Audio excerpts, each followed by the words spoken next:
आपल्या सर्वांचं भारत दैवत छत्रपती शिवाजी महाराज यांची प्रतिमा त्यांच्या हाती सुपूर्द केली जात आहे. छत्रपती शिवाजी महाराज की यानंतर पुढील जो सन्मान आहे ते सर्वप्रथम आज मी माझे दैवत निलेशजी राणेसाहेब यांच्या नेतृत्वावरती विश्वास ठेवून मी गेले 15 वर्ष त्यांच्याबरोबर काम करत आहे. पण आज मी त्यांच्या नेतृत्वावरती परत सन्माननीय त्यावेळी सदाजी चव्हाण साहेब होते, जेव्हा 2008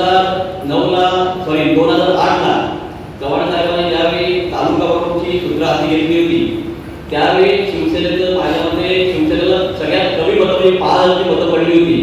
आणि चव्हाण साहेबांनी ज्यावेळी तालुका प्रमुखची सूत्र हाती घेतली त्यावेळी पण मला उत्तरचं विभाग प्रमुख पद दिलं होतं. विभाग प्रमुख दिला असताना राष्ट्रवादीचा तिथे चिपळूणमध्ये तालुक्यामध्ये आमचा बोलबाला होता आणि उत्तरमध्ये शिवसेनेचा बूथ लागत होता. पण सगळ्यांच्या माध्यमातून शिवसेनेचा बूथ लागून त्यावेळी विधानसभेला सन्माननीय चव्हाण साहेबांना उत्तरमधून 110 चली आपल्या उत्तर कालचवाडी बूथमधून मिळालं होतं. आणि नंतर जी काही गौतम चालू झाली तर 2009 म्हणजे 2 टर्म चव्हाण साहेब आमदार झाले.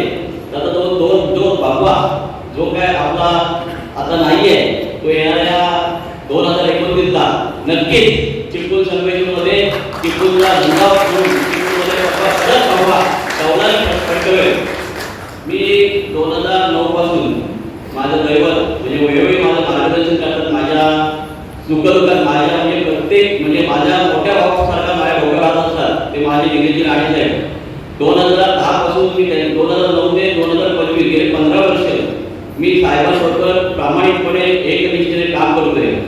2014 नंतर माझ्या साहेबांकडे 10 वर्ष निलेशजी राणेसाहेबांकडे 10 वर्ष कोणतेही पद नव्हतं. पद त्यांना मिळतील, पद राणेसाहेबांना चालू देतात, त्याबद्दल वाद नाही. पण निलेश राणेसाहेब म्हणाले मी जोपर्यंत आमदार होत नाही तोपर्यंत खासदार पण पुढचं पद घेत नाही घेणार नाही. पण 10 वर्ष साहेबांकडे पद नव्हतं तरी माझ्यासारखा कार्यकर्ता हा साहेबांच्या बरोबर 100% राहिला आणि आजही आहे का उद्याही नाही परवाही नाही. बघा साहेब निलेश राणेसाहेब कोणासाठी करताय, स्वतःसाठी काहीच नाही करत आहे. बघा त्यांना जर वाटलं तर ते बिझनेस सांभाळतील, त्यांना वाटलं तर त्यांचा आर्थिक बिझनेस वाढवतील. पण त्यांना राजकारणामध्ये राहायचं आहे का आता बघा ते चिपळूण कुडाळ मालवणचे आमदार झाले पण त्यांचं लक्ष चिपळूणवरती पण 100% आहे. जरी ते कुडाळ मालवणचे आमदार झाले असतील तरी चिपळूणच्या कार्यकर्त्यांवरती काय वेळ येते, आपल्या कार्यकर्त्यांवरती काय वेळ येते ते साहेबांना चांगलं माहिती आहे. ज्यावेळी माझ्यावरील आता अपक्ष निवडणूक लढवली त्यावेळी पक्षाने माझ्यावरती तिकीट दिलं नाही, माझ्यावरती जो काय प्रसंग आला. पण निलेशजी राणेसाहेबांसारखं नेतृत्व माझ्या मागे गंभीरपणे उभे राहिलं. मी त्यांना एवढंच प्रार्थना करतो माझ्या महालक्ष्मी देवीला की येणाऱ्या लवकरात लवकर त्यांना मंत्रिमंडळामध्ये ती वर्णी लागावी. आणि मी साहेब तुम्हाला मी असं आपल्या माध्यमातून मी सांगू इच्छितो की आज जो माझा प्रवेश आहे तो काय माझा एकट्याचा नाही आहे. मी जो प्रवेश करणार आहे त्यामध्ये आमचे चांगल्या भाजप पक्षाचे पदाधिकारी आहेत यांच्याबरोबर आम्ही प्रवेश करतोय. तसंच उद्दार कांसेवाडी हे माझे कामच आहे. जवळजवळ 70-80 मुलांचा माझ्यावर प्रवेश आहे. 100 ते 150 विरोधी कदम असू दे, उदयजी घाट असू दे, हे चांगले पदाधिकारी आमच्याबरोबर प्रवेश करत आहेत. प्रवेशाचं कारण म्हणजे की आज शिवसेनेमध्ये मी माझ्या कुटुंबात आलोय, माझ्या घरात आलोय, त्याचा मला खूप आनंद होतोय. आणि नक्कीच जो सुरुवात शिवसेनेमध्ये केले त्याचा माझा मी जो पुढची वाटचाल करेन ती शिवसेनेतच करेन हे मी तुम्हाला आपल्या वतीने सांगतोय. आणि साहेब तुम्ही वेळात वेळ काढून या मेळाव्याला आलात त्याबद्दल मी तुमचं मनापासून इथे आभार व्यक्त करतो, मनापासून तुमचं धन्यवाद देऊ इच्छितो. आणि इथे चव्हाण साहेब चिपळूणमध्ये चव्हाण साहेब असतील किंवा उमेदजी शकपा साहेब असतील, बापूजी आयर असतील तालुका प्रमुख, जी काय पक्ष आमच्यावरती जबाबदारी देईल ती माझ्या कार्यकर्ते आणि माझ्यावर जे प्रवेश करणारे कार्यकर्ते आहेत ते नक्कीच पक्ष वाढवण्यासाठी प्रामाणिकपणे एकनिष्ठेने काम करेल.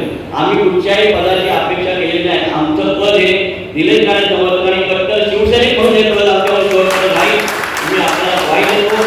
आणि साहेब निलेश राणे साहेबांचं सांगायचं झालं तर आज मी काही अडचण असेल की बाबा साहेब अशा हॉस्पिटलची अडचण आहे पोलीस स्टेशनच्या अवघड आहे. रात्री 12 वाजता फोन लावला किंवा 1 वाजता फोन लावला तरी साहेब फोन उचलतात. अरे परिमल काय झालं, काय वेळ रात्री फोन लावला. असा नेता मिळणं म्हणजे खरोखर मी भाग्यवान समजतो, खरोखर मी भाग्यवान समजतो. माझी 1999 साली श्रीलंकेच्या दौऱ्यासाठी साहेब कबड्डीसाठी निवड झाली होती. त्यावेळी संघर्ष क्रीडामधून कबड्डी खेळायचो. माझा काका संतोष गोष्टीमध्ये आहे आणि श्रीलंकेसाठी माझी निवड झाली होती. मला नंतर कंपन्यांमधून ऑफर मिळाला, त्या पोलीस भरतीसाठी मला ऑफर आला, RCF मधून ऑफर आली. पण मी न जाता मी राजकारणामध्ये वळलो. आज जर मी त्या क्षेत्रामध्ये वळलो असतो तर साहेब तुमच्यासारखा माणूस मी गमावला असता. आज तुमच्यासारखा माणूस मला मिळाला म्हणून मी माझं नशीब समजतो. मी निलेजी राणे साहेब आणि राणे कुटुंबावरती मनापासून प्रेम करतो. परिमल भोसलेंनी जेव्हा शिवसेना पक्षामध्ये येण्याचा निर्धार केला, त्यांनी फोन केला मला की काही गोष्टी घडल्या होत्या. परिमल आणि मी अनेक वर्षांपासून एकत्र काम करतोय. मी तेव्हा काँग्रेसमध्ये खासदार नुकता निवडून आलो होतो आणि मला वाटतं शिवसेनेमध्ये परिमल होता. तेव्हापासून ते आतापर्यंत तो नंतर माझ्या पक्षात आला आणि मग आपण एकत्र काम देखील केले. अतिशय धडाडीचा कार्यकर्ता आणि त्याच्यावर प्रेम करेल तर मनापासून करेल. ते पुढे मागे तो कधी काय बघत नसतो. तर चिपळूणमध्ये असे माझे सगळे सहकारी असेच राहिले ज्यांना जबाबदारी मी काय केलं मला माहित नाही, मी काय केलं त्याच्यासाठी मला माहित नाही, कदाचित काहीच करू शकलो नाही. पण ते असे माझ्या मागे माझ्यासोबत सावलीसारखे उभे राहिले की किती जरी संकट आले, किती जरी संघर्ष आला राहण्याच्या आयुष्यामध्ये, पण त्यांच्या जीवावर आम्ही ते सहज केलं गेलो, आम्ही ते सहन करत गेलो. कधी आम्हाला कुठली गोष्ट जाणवली नाही. कारण या सगळ्या वेळी मला ते जाणून दिली नाही. 2 पराभवानंतर परत उभं राहणं अनेकांना जमलं नसेल, कठीण गोष्ट असते. पण त्याच्यामध्ये असे सहकारी मला भेटले